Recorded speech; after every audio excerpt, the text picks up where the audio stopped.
Bonjour à toutes et à tous et bienvenue sur cette vidéo d'information pour aider les personnes qui chercheraient des informations sur la vaccination, des informations autres, multiples et plus approfondies que le discours officiel où il n'y a pas du tout d'informations quasiment, c'est comme ça et pas autrement et on n'en discute pas.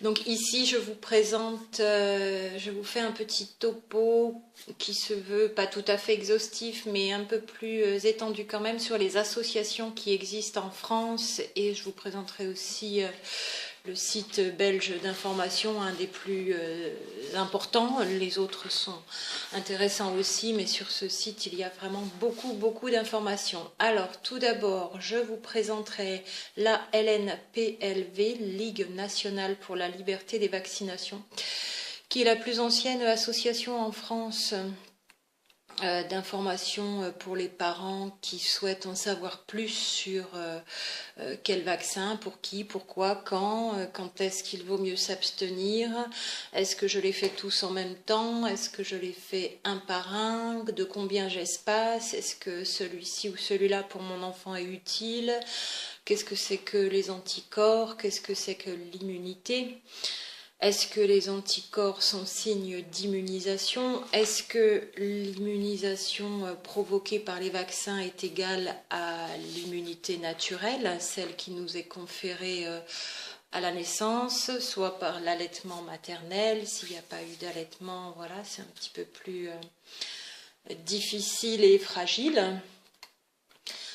Voilà, donc Ligue nationale pour la liberté des vaccinations, son année de création, vous la trouverez sur le site.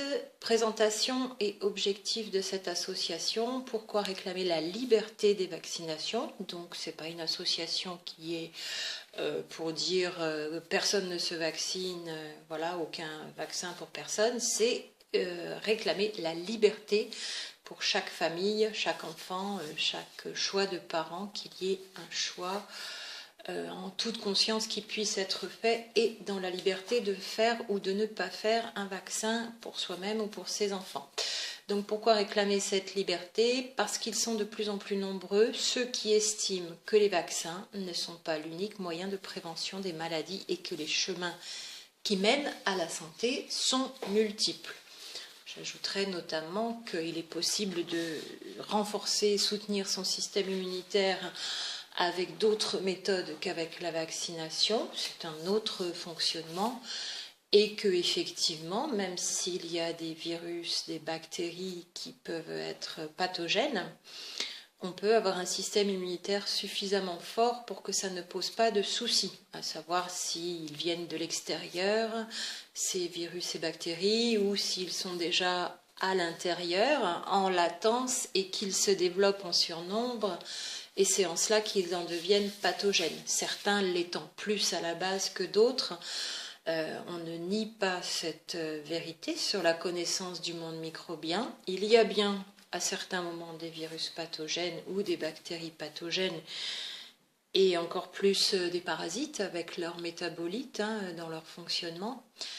Mais pourquoi ils sont là? Pourquoi ils se mettent à se démultiplier en surnombre à certains moments? Pourquoi quand il y a plusieurs personnes qui vivent à proximité dans un même logement ou dans un même groupe, certains développent une pathologie autour d'un virus ou d'une bactérie?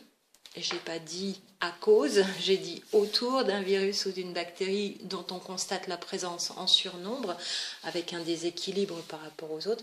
Donc pourquoi certaines et certains développent une maladie liée à cette présence ou dont la présence témoigne d'un processus pathologique, et pourquoi pas les autres à côté?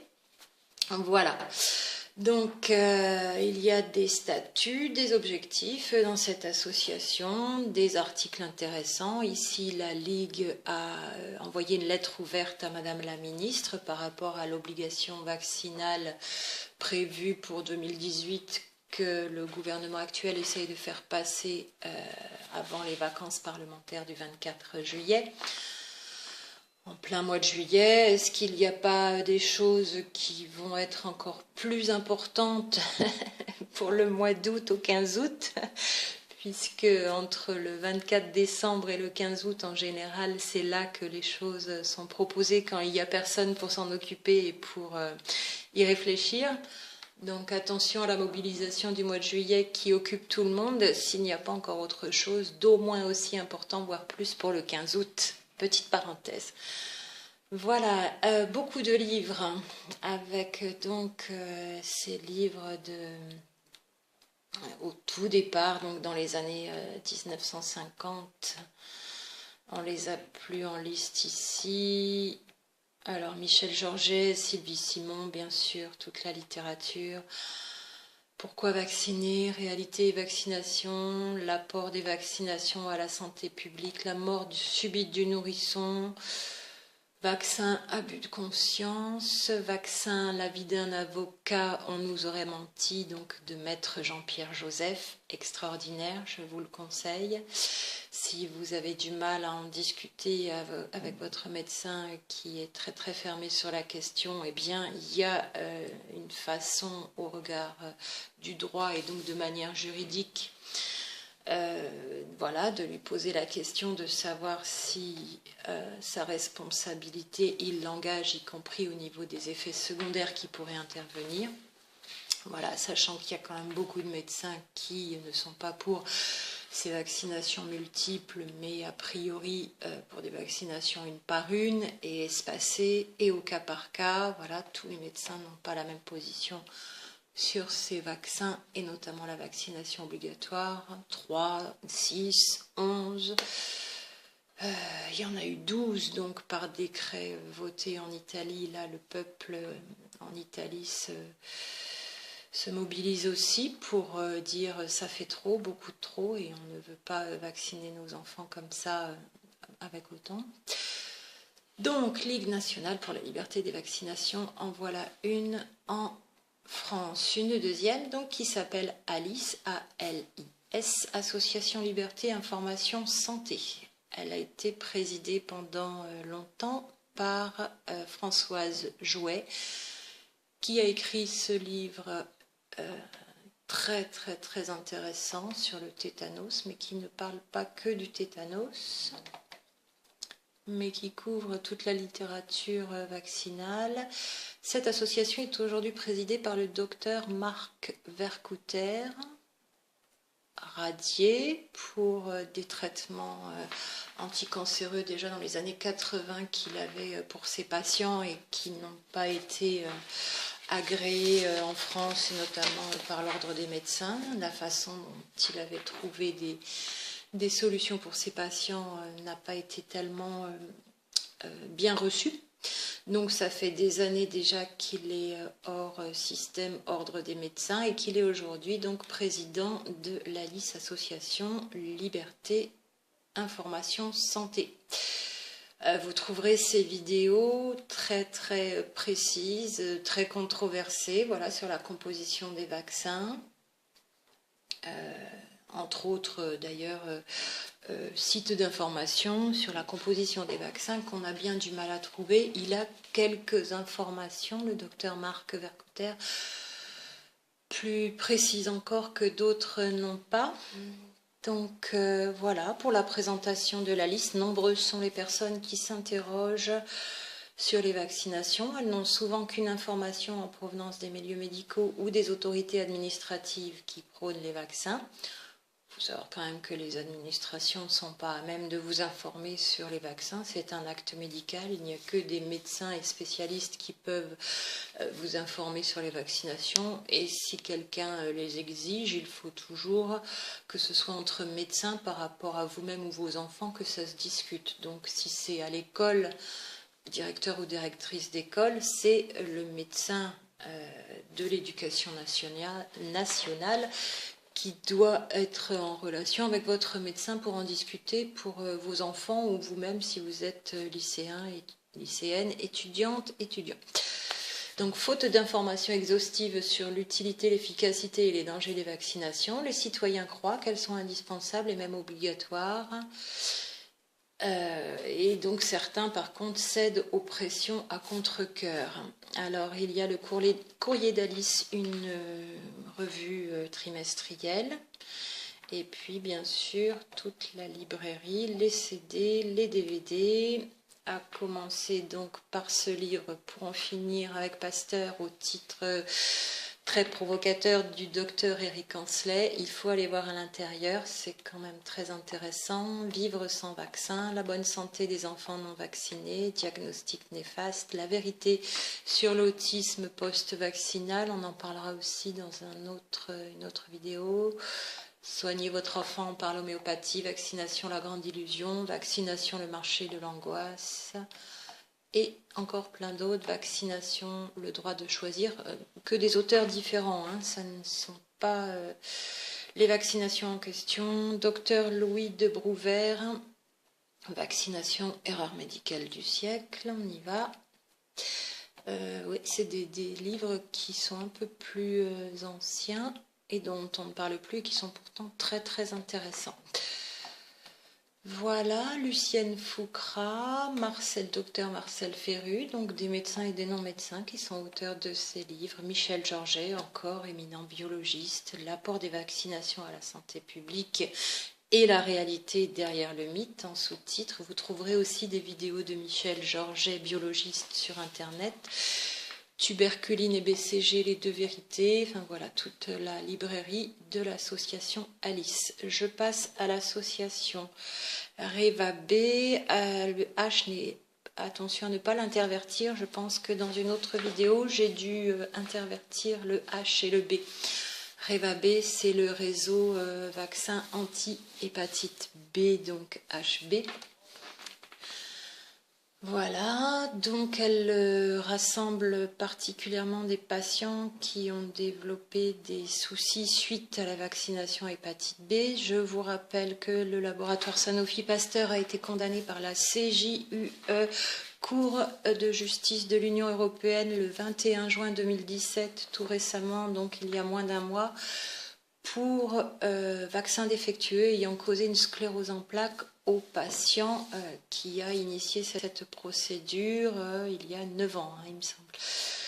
Voilà, à revoir dans la vidéo sur la condamnation de Sanofi Pasteur pour le vaccin anti-hépatite B. Ce sont donc les patients et adhérents de cette association Reva B qui doivent être contents parce que c'est un long combat. Donc derrière l'hépatite B, il y a donc à la fois la sclérose en plaques, pas forcément pour tout le monde, mais certains l'ont développé.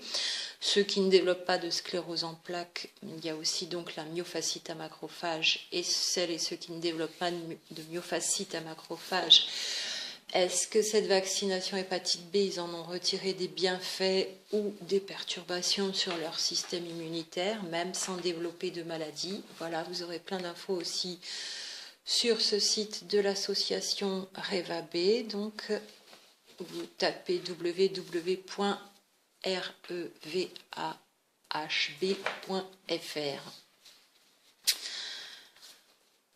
Pour accueil, la France est en marche pour la liberté vaccinale. Donc dans ce rassemblement que ces 3 associations déjà que je viens de vous présenter a organisé le samedi 8 juillet 2017, dernièrement, donc il y a 10 jours. Toutes les associations se mobilisent avec les patients derrière par rapport à cette obligation vaccinale qui pointe le bout de son nez. Et puis il y a donc l'UNACS, je vous en parlais, UNACS dans la vidéo où je vous faisais part de la condamnation du laboratoire Sanofi Pasteur. On ne le répétera jamais assez puisque c'est un précédent. L'Union nationale des associations citoyennes de santé, UNACS, votre santé est protégée par vos droits. Vous avez des droits et le droit à être informé sur les conséquences d'un acte médical, les conséquences potentielles, le droit à une information entière, le droit au doute et le droit à refuser grâce à la loi du 4 mars 2002, dite loi Kouchner, présentant donc le respect de l'intégrité du corps humain comme motif de refus de tout acte médical. Affaire méningitech, saisie des lots de vaccins, suppression du comité technique des vaccinations, maladies infectieuses et vaccins, Dr Jean Pilette.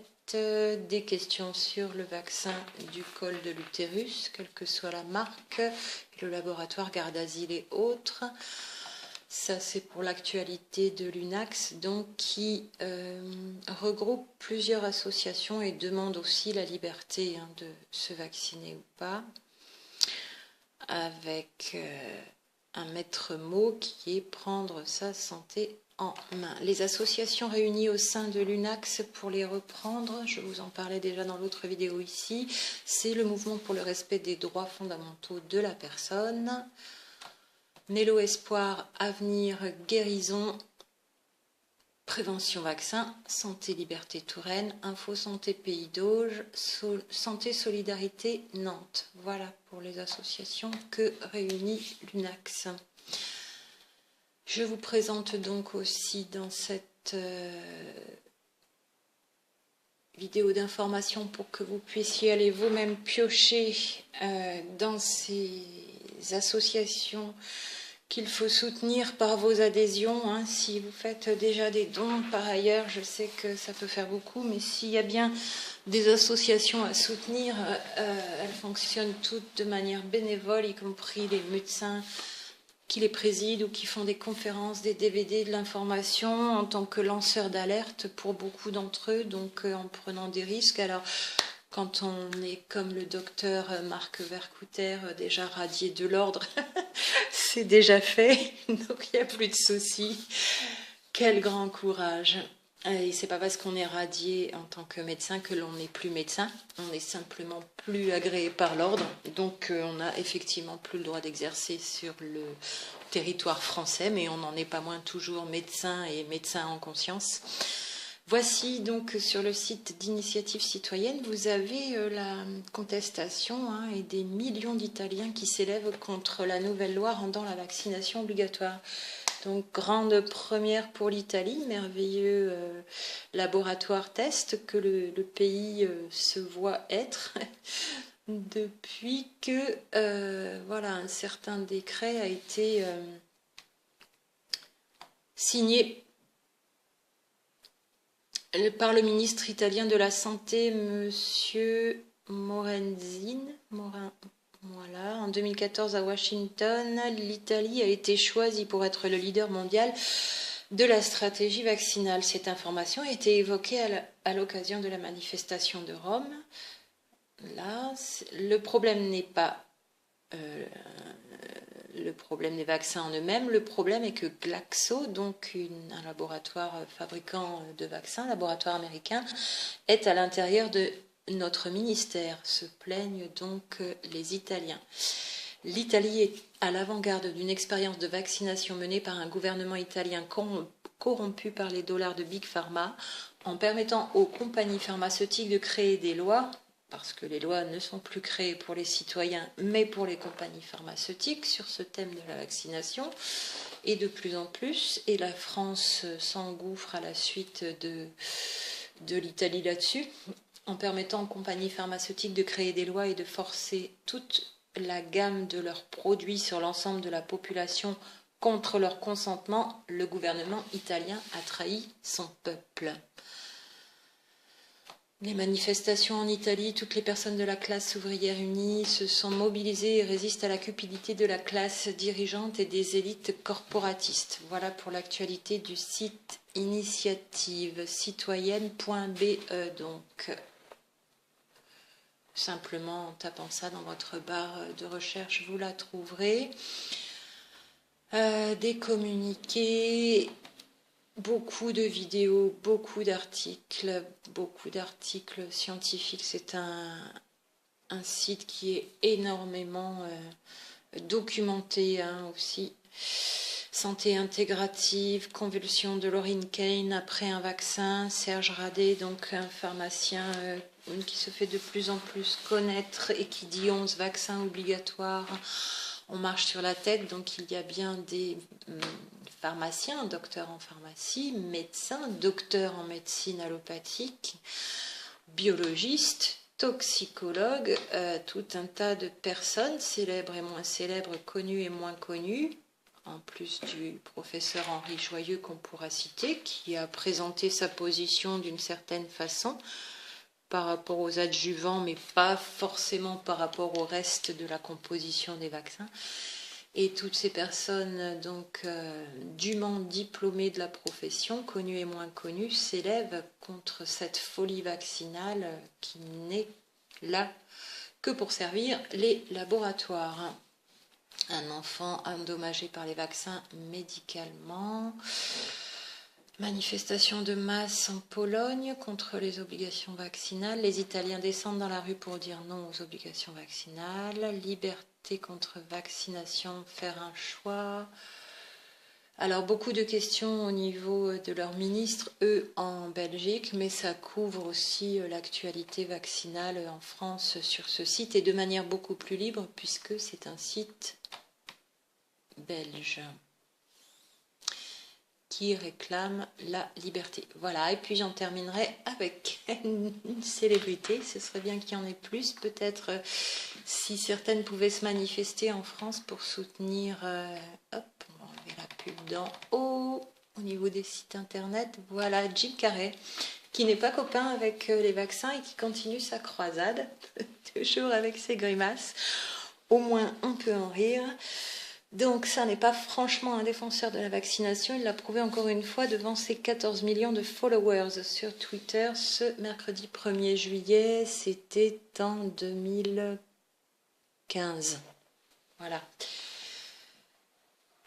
Il parle du virus de la rougeole, voilà, dans cet article. Mais il y a donc des personnes célèbres, acteurs, humoristes, comédiens, qui peuvent aussi donc se positionner pour la liberté des vaccinations et qui mettent en cause certains dangers, certaines réactions vaccinales après les vaccins, surtout quand ils sont multipliés, surtout quand le système immunitaire de l'être humain, donc tout bébé avant ses 1 an, avant ses 12 mois, voire avant ses 2 ans s'il a été allaité, son système immunitaire n'étant pas mature, appliquer 1, 2, 3 vaccinations, c'est déjà une aberration sur un système immunitaire qui ne pourra pas réagir comme il le ferait s'il était mature. Alors bien sûr, 11 vaccinations avant 1 an, plus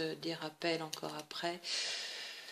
On n'est plus du tout dans la protection par une sollicitation mesurée du système immunitaire, si tant est que la présence d'anticorps est bien une preuve d'immunisation et si tant est que cette immunisation a bien la même façon de protéger l'individu que l'immunité naturelle. Toutes des questions scientifiques et non pas du domaine des croyances qu'il est bon de se poser, que des biologistes, immunologistes, hématologues, médecins, toxicologues, pharmaciens et autres spécialistes pédiatres se posent, notamment un groupe de réflexion sur le ROR en Suisse, comme j'en parlais déjà, qui travaille depuis des années, qui dénonce ce vaccin ROR comme étant dangereux. Il fait partie des 11 vaccinations proposé pour 2018 en France. Voilà, pour réfléchir et prendre votre décision en âme et conscience et avoir de plus amples informations à tête reposée et non pas dans l'émotion et non pas sous le coup de la peur et de la menace. Toute personne qui vous obligerait à un acte médical en vous culpabilisant ou sous la menace de menaces juridiques, donc ça n'est pas un discours scientifique, ça n'est pas sérieux. Demandez des preuves de l'innocuité pour votre enfant ou pour vous-même, et puis demandez les articles de loi, notamment le 4 mars 2002, loi Kouchner, en regard de l'obligation vaccinale. Et là on est bien embêté en France, puisque d'un côté c'est oui, obligation, et de l'autre côté c'est non, pas d'obligation. Donc ça se défend en justice avant d'aller défendre en justice entre personnes intelligentes, professionnels de santé, parents, enfants, voilà, et toute autre personne apte à se prononcer sur la question. Et il y a quand même moyen de prendre des décisions intelligentes, éclairées et sages. Voilà, Ligue nationale pour la liberté des vaccinations, Alice Revabé, Initiative citoyenne et UNAX. À très bientôt et bon courage dans vos recherches.